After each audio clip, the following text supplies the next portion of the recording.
Kedah Menteri Besar charged for making seditious statements. Thai PM candidate chases support for next vote.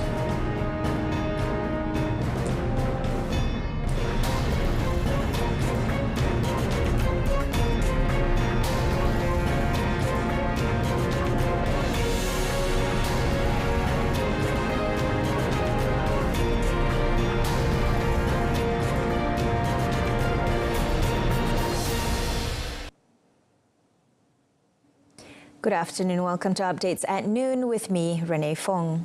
Kedah Menteri Besar Datuk Seri Muhammad Sanusi Mat Nor was charged in 2 Selayang Sessions courts today with uttering seditious words regarding the appointment of the Selangor Menteri Besar during a political talk last week. Datuk Seri Sanusi, 48, who is also Perikatan Nasional PN Election Director, pleaded not guilty to both charges before Judge Nur Raja Madzin. He was alleged to have committed the act, which had a seditious tendency by uttering words that have a tendency to raise discontent or disaffection among the subject of a ruler. The incumbent January State Assemblyman was charged with committing the offence at Simpang 4, Taman Selayang Mutiara, Kampung Bendahara Gombak, 11 p.m. on 11th July. The charge, framed under Section 4, Subsection 1, Subsection A of the Sedition Act 1948 and can be punished under Section 4, Subsection 1 of the same law, carries a maximum fine of 5,000 ringgit or imprisonment for up to 3 years or both if found guilty. Looking calm as he arrived, Datuk Seri Sanusi is facing charges related to his statement which allegedly touched on the 3R, race, religion, royalty issue in his political speech. In a related development, the Sultan of Selangor, Sultan Idris Shah, said the issue regarding the statement by Datuk Seri Muhammad Sanusi Mat Nor, which is considered insulting to the Selangor Royal Institution, is not over yet. His Royal Highness's decree was shared through a posting on the Selangor Royal Office Facebook page. The posting also added that the Sultan of Selangor also granted an audience to Selangor Past Commissioner Datuk Dr. Ahmad Yunus Hairi and Selangor Police Chief Datuk Hussein Omar Khan at Istana Bukit Kayangan. The audience, held separately, discussed the statement issued by the Menteri Besar Kedah in one of his political talks in Selangor recently, which was considered insulting to the Selangor Royal Institution.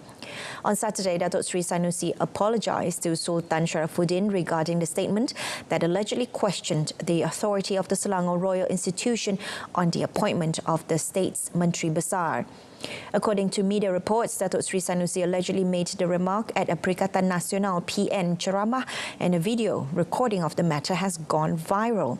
Following that, several parties lodged police reports regarding the matter. The government will reassess existing laws while studying the need for a new act pertaining to the issues race, religion, royalty, 3R. Minister in the Prime Minister's Department for Law and Institutional Reform, Datuk Seri Azalina Othman, said a discussion on the matter will be held at the Asian International Arbitration Centre AIAC in Kuala Lumpur this Friday. She added that the discussion would involve, among others, the Bar Council, professional bodies, enforcement agencies, civil society organisations, CSOS, and non-governmental organisations, NGOs.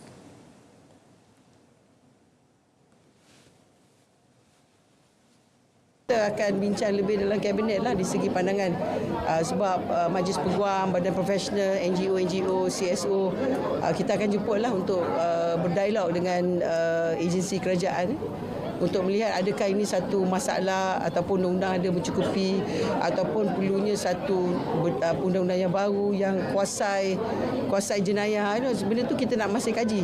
Banyak negara sekarang dalam masyarakat pelbagai kaum dan agama dia menggunakan pendekatan yang saya sebut tadi. Tengok contoh di Singapura, di Australia, tengok je contoh negara tersebut. The approval of new comprehensive and progressive agreement for Trans-Pacific Partnership (CPTPP) membership must be based on consensus. Minister of Investment, Trade and Industry Tengku Datuk Sri Zafrul Tengku Abdul Aziz said this was one of the two agreed approval criteria set by the CPTPP countries. Kita ada 6 new countries yang minta untuk masuk dalam CPTPP. Kita tak bincang secara mendalam mana satu yang kita akan lihat dahulu. Tapi apa yang kita setuju ada dua. Pertamanya, apa-apa keputusan mestilah keputusan konsensus di mana ke-12 negara mesti setuju. Yang keduanya, kerana standard CPTPP ni tinggi, we call it gold standard. Jadi semua siapa-siapa yang nak join part of the CPTPP ni mesti memenuhi syarat-syarat ataupun apa yang telah dipersetujui sekarang oleh ke-12 negara. The 6 countries, namely China, Taiwan, Ukraine, Ecuador, Costa Rica and Uruguay, have so far expressed their interest to be part of the trade pact. On Sunday, CPTPP officially welcomed the United Kingdom as its 12th member, following the accession protocol signing ceremony that took place in Auckland, New Zealand during the 7th CPTPP Ministerial Commission meeting. Indian youths in Malaysia are encouraged to enter matriculation programs as well as undergo technical and vocational education training (TVET) as an assurance for their future. Human Resources Minister V. Sivakumar said this in support of Prime Minister Datuk Sri Anwar Ibrahim's recommendation to increase the number of Indian students in the aforementioned programs. Jadi perkara yang sama juga harus berlaku di negara kita. Jadi untuk itu saya sarankan kepada belia-belia India untuk melihat pendidikan TVET ini sebagai pendidikan yang setaraf dengan pendidikan akademik dan gunakanlah semua peluang-peluang yang ada untuk memiliki kemahiran supaya dia dapat memberi jaminan yang lebih baik. He said this at the 11th International Conference Seminar on Tamil Studies in the Federal Capital.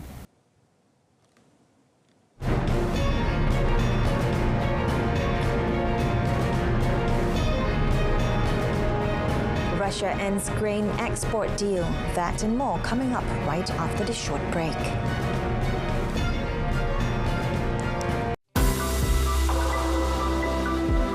Dalam persekutuan memahami kepentingan dan keperluan penyelenggaraan berkala di dalam persekutuan supaya jalan sentiasa selamat dan selesa untuk kegunaan rakyat. Oleh itu, kerajaan akan menambah peruntukan sebanyak 250 juta ringgit lagi untuk penyelenggaraan jalan persekutuan dan kerja tersebut akan diagih khusus untuk manfaat kontraktor kecil Bumi Putera.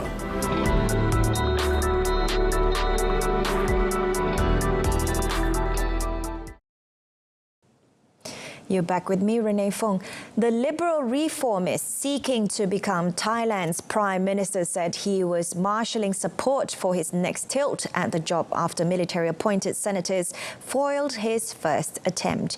Efforts to elect a government have deadlocked on Parliament's refusal to endorse the candidacy of Peter Limjaroenrat, whose Move Forward Party MFP won the most seats in May elections. Establishment lawmakers consider his party's pledge to reform the kingdom's strict royal defamation laws a red line, and the Harvard-educated politician's nomination fell 51 votes short last week. Peter said the 8-party coalition supporting him had agreed to renominate him for a second vote on Wednesday, adding that he was canvassing senators who did not support him in the first round. Peter's Move Forward Party MFP won nearly 40% 50% of the vote in May's poll, but his attempt at forming a government was blocked by supporters of the Thai establishment. Just 13 members of the 250-strong upper chamber voted for him last week. The roadblocks thrown in front of Pita's candidacy have dismayed supporters eager at the prospect of progressive reforms after 9 years of army-backed rule that followed a 2014 coup. Turkish President Recep Tayyip Erdogan arrived Monday in Saudi Arabia at the start of a three-state Gulf tour as he looks to attract foreign investment in his country's ailing economy. Erdogan landed in the Red Sea city of Jeddah to meet King Salman and Crown Prince Mohammed bin Salman, the country's de facto ruler, before heading for the United Arab Emirates, UAE and Qatar later this week. Saudi state-run Al Akhbariyah TV aired footage of the Turkish president appearing at a Saudi-Turkish business forum intended to drum up investment in Turkey's faltering economy. Similar business forums are planned for his trips to the UAE and Qatar. According to Erdogan, the two-day trade with Gulf countries has shot up from $1.6 billion to approximately $22 billion over the past 20 years. The visit is his second to Saudi Arabia since a rapprochement. Ties between the two countries were strained by the 2018 murder of Saudi journalist Jamal Khashoggi in the kingdom's Istanbul consulate. Turkey angered Saudi Arabia by vigorously pursuing the case at the time, opening an investigation and briefing international media on the gory details of the killing. But with ties on the mend, Erdogan visited Saudi Arabia in April 2022 and Prince Mohammed travelled to Turkey in June last year. The United States is deploying a destroyer as well as F-35 and F-16 warplanes to the West Asia area to deter Iran from seizing ships in the Gulf. The move came after the Iranian Navy tried to seize 2 merchant vessels in the Strait of Hormuz and the Gulf of Oman earlier this month, in one incident opening fire at one of the merchant vessels. F-16 fighters to the U.S. Central. In response to a number of recent alarming events in the Strait of Hormuz, the Secretary of Defense has ordered the deployment of the destroyer USS Thomas Hudner, F-35 fighters, and F-16 fighters to the U.S. Central Command Area of Responsibility to defend U.S. interests and safeguard freedom of navigation in the region. There has been a series of such incidents since 2018 when then U.S. President Donald Trump pulled out of the Iran nuclear deal and reimposed crippling sanctions on the Islamic Republic, sending tension soaring. Talks aimed at reviving the accord remain stalled but have recently resumed with Oman as an intermediary. The Kremlin on Monday said it was exiting a major agreement to facilitate Ukraine grain exports hours after drones struck the only bridge connecting Russia's mainland to the annexed Crimea Peninsula. Moscow, which has for months complained about the implementation of the grain pact, said the attack on the Kerch bridge had nothing to do with its withdrawal from the deal, designed to avoid food shortages in vulnerable countries. However, Ukrainian President Volodymyr Zelensky said they were prepared to keep exporting grain via the Black Sea despite Russia's exit from the deal. Moscow's announcement came hours after drones hit the Kerch Bridge, a key supply line for Russian forces in the south of Ukraine. Over the last year, the Black Sea Grain Initiative has enabled the export in cargo of more than 32 million tons of Ukrainian grain. But those transports have come to a halt because of Russia's refusal so far to renew the deal, which was brokered by the UN and Turkey. Moscow's withdrawal could see Russian ships preventing grain exports by blockading Ukrainian ports, which occurred in the conflict's early months and helped drive up global food prices. Meanwhile, UN Secretary-General Antonio Guterres said Monday that millions of people facing hunger will pay the price for Russia's decision to exit the Ukraine grain deal. He told reporters at the United Nations headquarters in New York that the move by Moscow will strike a blow to people in need everywhere. The Secretary-General will deliver remarks at this. I deeply regret the decision by the Russian Federation to terminate the implementation of the Black Sea Initiative, including the withdrawal of Russian security guarantees for navigation in the northwestern part of the Black Sea. Guterres also lamented that a letter he had sent to Russian President Vladimir Putin last week with a new proposal to keep the initiative alive went unheeded. The letter, the contents of which had not been made public until now, proposed that a subsidiary of Russia's main agricultural bank, whose activities are hampered by sanctions, be reconnected to the global SWIFT banking system. Russia has long complained that sanctions had hampered its own exports of grain and fertilizer, meaning that its terms for extending the initiative were not being met. Monday. In the same development, the United States branded Russia's decision to exit a deal to export grain safely from war-hit Ukraine unconscionable, saying it will drive up food prices for the world's hungry.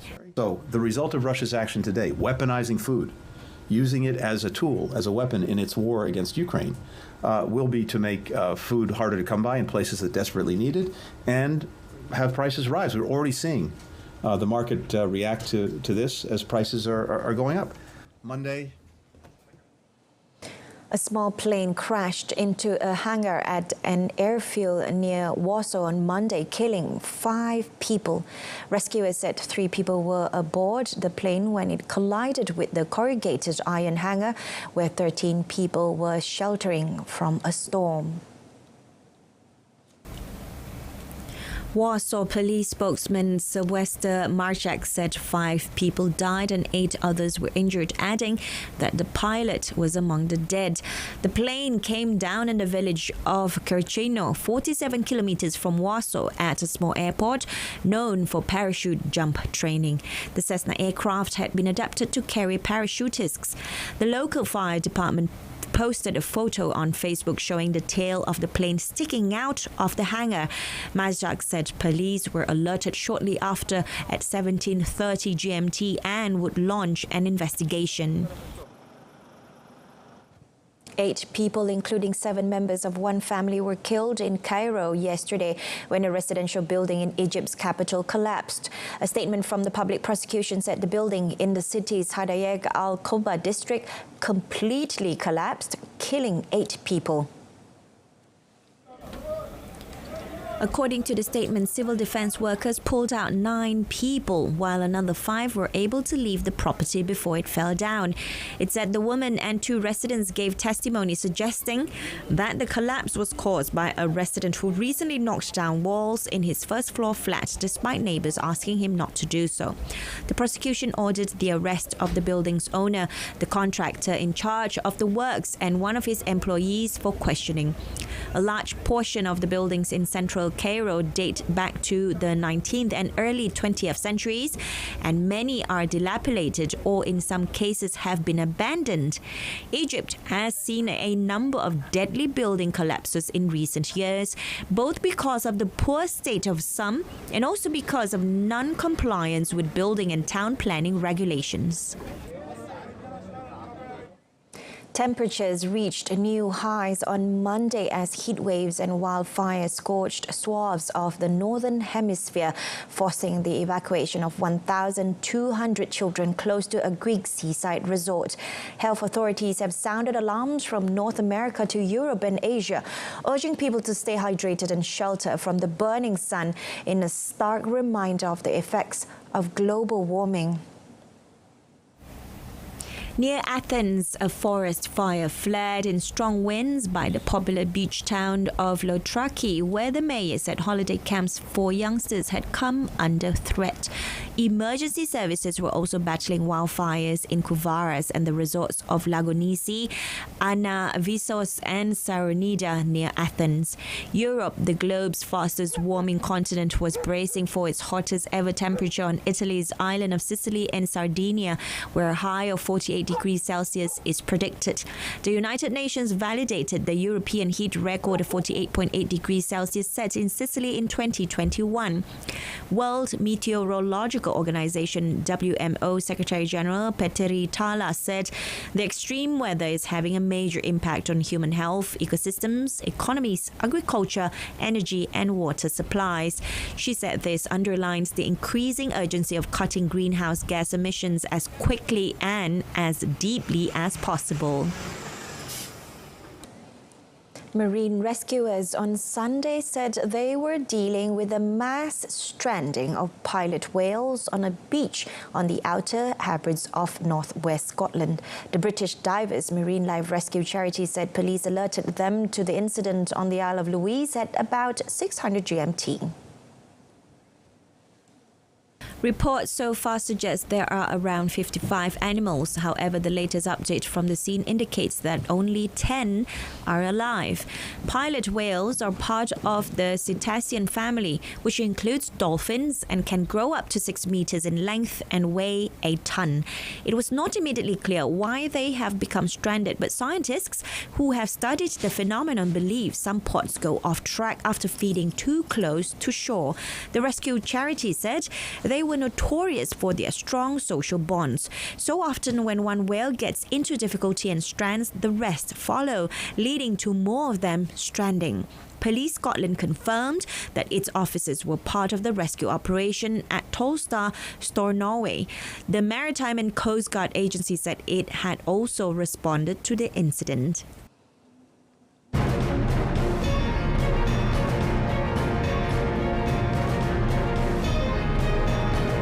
Next in sports, Arteta pleased with Arsenal transfer activities. Stay with us.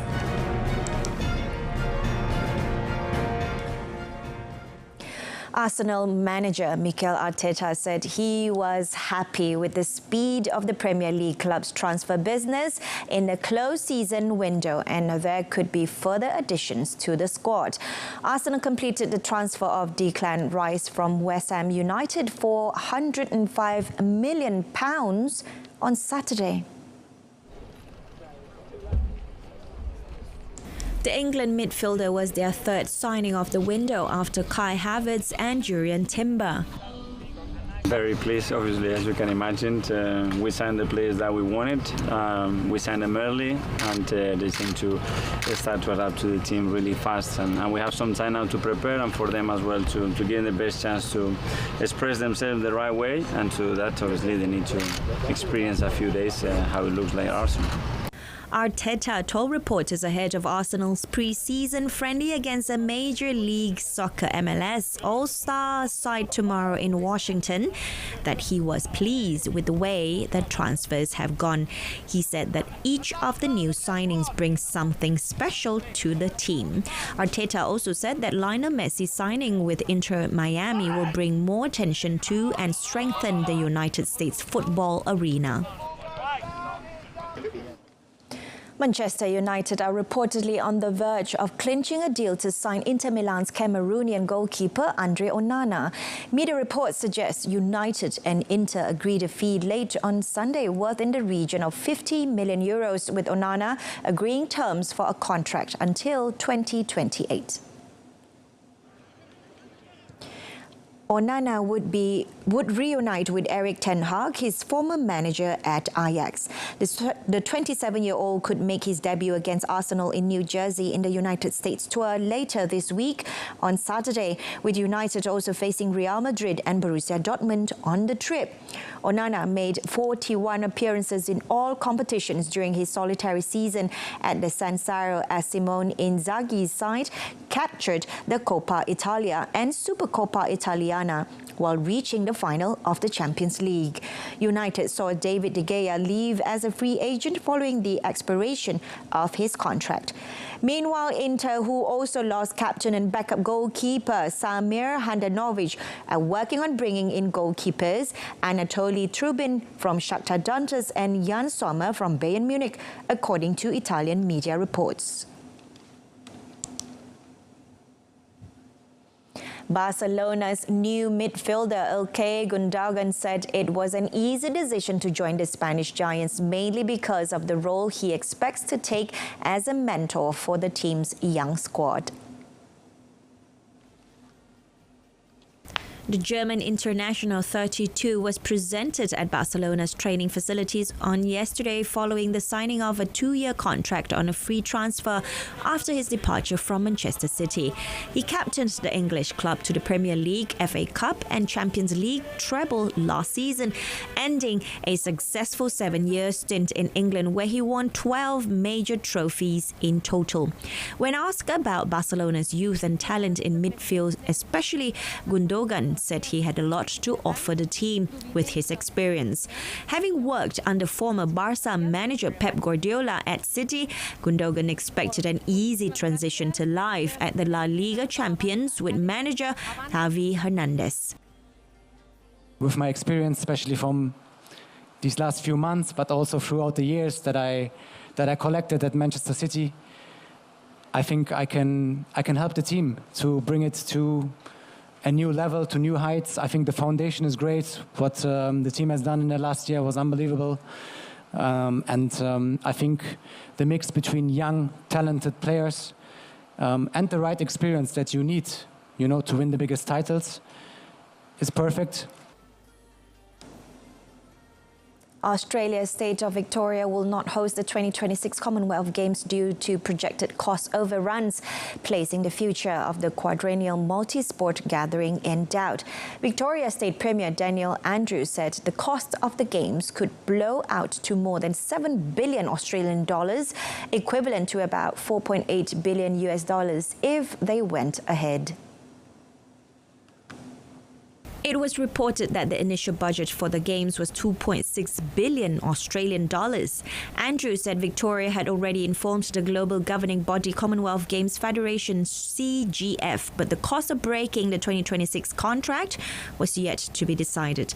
No other countries outside Australia bid for the 2026 Games. Victoria's withdrawal places the future of the quadrennial Games under doubt, given the challenge of finding replacement hosts 3 years out from the event. The sporting event for mostly former British colonies has struggled to remain relevant, with 4 of the last 5 editions held in Australia or Britain. Sydney will host no fewer than 11 matches during the Women's World Cup at 2 stadiums, including the final on 20th August. Stadium Australia, which was centrepiece of the Sydney Olympic and Paralympic Games in 2000, will stage the final as well as co-hosts Australia's first match against Ireland on 20th July. In total, 5 matches will be played at Stadium Australia. Meanwhile, the Sydney Football Stadium, SFS, which was opened in September 2022, is the newest stadium for the tournament. Located in Sydney's Moore Park next to the famous Sydney Cricket Ground, it is home to rugby league and rugby union teams as well as the professional A-League club Sydney FC. The SFS will host 6 matches, including one last 16 game on 6 August. The 2023 FIFA Women's World Cup will be co-hosted by Australia and New Zealand. The first time the tournament is co-hosted by 2 countries and the first time hosted in the Southern Hemisphere. It is also the first Women's World Cup to feature 32 nations. And that ends updates at noon. Wrapping up with a recap of our top story today, Kedah Menteri Besar charged for making seditious statements. Tune in to Malaysia Tonight, coming up at 8:30 p.m. on TV1 and saluran Berita RTM. I'm Renee Fong, Malaysia Madani, tekad perpaduan penuhi harapan. Have a pleasant afternoon.